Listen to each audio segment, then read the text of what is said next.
بسم اللہ الرحمن الرحیم۔ عزیزان من، ایک بہت اہم کتاب جس پہ آپ کے ساتھ گفتگو کرنی ہے میں نے، وہ حال ہی میں کتاب شائع ہوئی ہے۔ اس کتاب کا نام ہے اکبر بنام اقبال۔ یہ کتاب اصل میں اکبر الہ آبادی کے خطوط جو انہوں نے علامہ اقبال کے نام لکھے ان پر مشتمل ہے۔ یہ کتاب اصل میں اکبر الہ آبادی، جن کی شخصیت سے آپ سب لوگ واقف ہیں، غالباً 1846 میں وہ پیدا ہوئے اور 1921 میں ان کا انتقال ہوا۔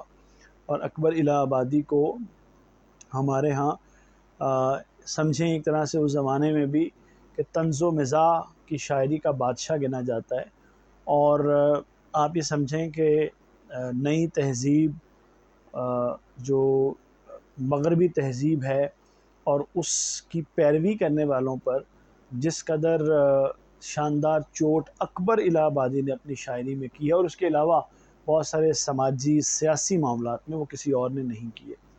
تو اکبر الہ آبادی ایک بہت بڑا نام ہے، اور علامہ اقبال کی شخصیت تو کسی تعارف کی محتاج ہے ہی نہیں۔ تو اکبر الہ آبادی نے 1910 سے لے کر 1921 تک 133 خطوط جو ہیں وہ علامہ اقبال کے نام لکھے۔ وہ جو خطوط انہوں نے لکھے علامہ کے نام، ان خطوط کو ایڈٹ کر کے، ان کے ساتھ فٹ نوٹس لگا کے، حوالے لگا کے ان کو شائع کیا گیا ہے۔ اور وہ جو خطوط ہیں ان کو شائع کرنے والی شخصیت جو ہیں، ان کا نام ڈاکٹر زاہد منیر عامر ہے، جو کہ جن کا یہ سفر نامہ کشور اطالیہ کی بہار بھی ہے، اور اس کے علاوہ بہت ساری دوسری کتابیں بھی ہیں۔ تو ڈاکٹر زاہد منیر عامر صاحب ہیں، جو کہ اورینٹل کالج یعنی جو شعبہ اردو ہے اس کے سربراہ بھی رہے، اور ابھی بھی یہ پروفیسر ڈاکٹر ہیں، محقق ہیں، مصنف ہیں، بہت ساری کتابوں کے، سفر ناموں کے انہوں نے اس کو ایڈٹ کیا۔ تو اس حوالے سے یہ بہت بڑی خدمت ہے کہ جو اکبر الہ آبادی اور علامہ اقبال کو جو انہوں نے خطوط لکھے، کیونکہ اس کتاب کے اندر صرف وہ خطوط ہیں جو اکبر الہ آبادی نے لکھے علامہ کو، وہ نہیں ہیں جو کہ علامہ نے ان کے نام لکھے۔ لیکن خطوں کو پڑھ کے ایک حد تک آپ کو اندازہ ہو جاتا ہے کہ کتاب کی نوعیت یا دونوں کے درمیان کن موضوعات پہ گفتگو ہوتی رہی ہے۔ وہ جو زمانہ ہے نا 1910 سے لے کر 1921 تک کا، یاد رکھیے گا اس دوران ایک پہلی جنگ عظیم بھی ہوئی 1914 سے 1918 تک، یہ بھی آپ کو یاد رکھیں۔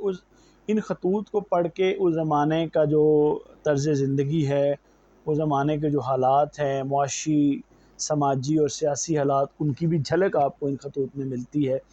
جو علمی طور پہ اضطراب پایا جاتا ہے، جو علمی طور پہ کنٹریبیوشنز ہیں ہمارے لوگوں کی، جو ابھرتے ہوئے علماء میں جو پڑھے لکھے لوگ ہیں، ان کا تذکرہ بھی ان خطوط کے اندر آپ کو ملتا ہے۔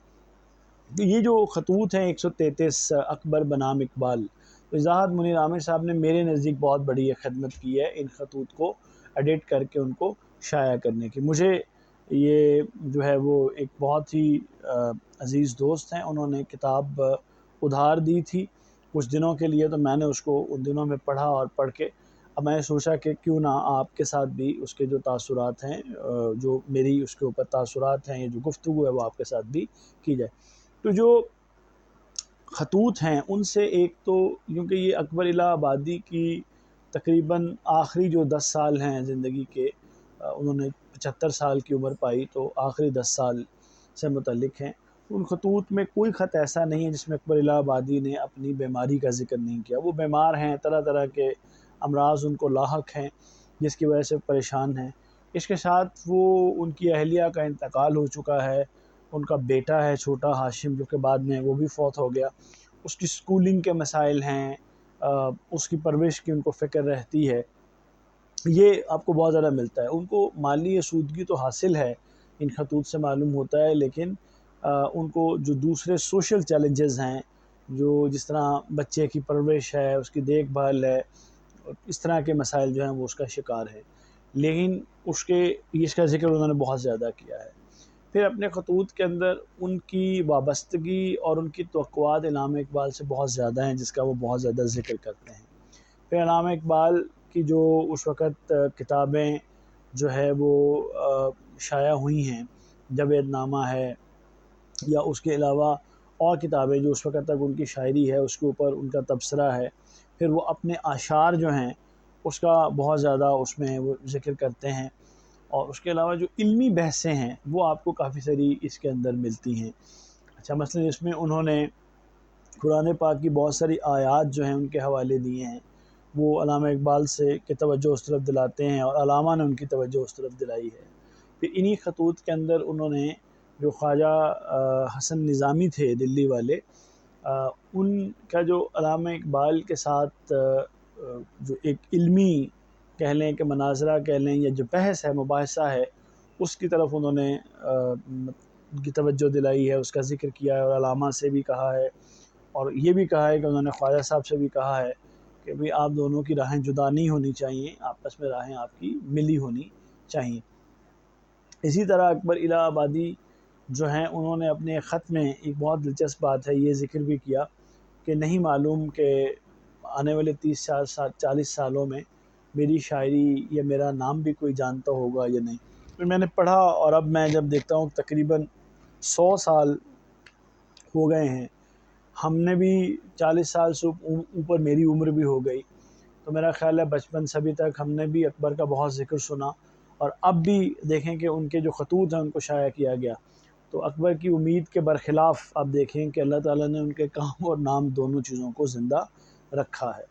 اچھا، اس کے بعد ان خطوط کے اندر جو پہلی جنگ عظیم سے پہلے کے حالات ہیں، مڈل ایسٹ کی جو صورتحال ہے اس کا بھی کچھ اشارے اس کے اندر ملتے ہیں.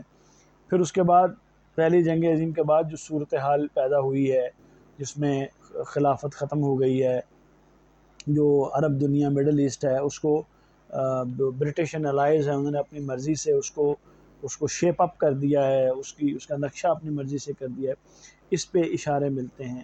پھر جو اس زمانے مثلا فلسفے کے اوپر بڑے بڑے جو لکھنے والے ہیں، جس طرح آپ دیکھتے ہیں کہ بڑی بڑی کتابیں ہیں، فلاسفرز ہیں، ان کے کام کے اوپر اکبر نے اپنی کچھ رائے دی ہے، اس طرف اشارے کیے ہیں.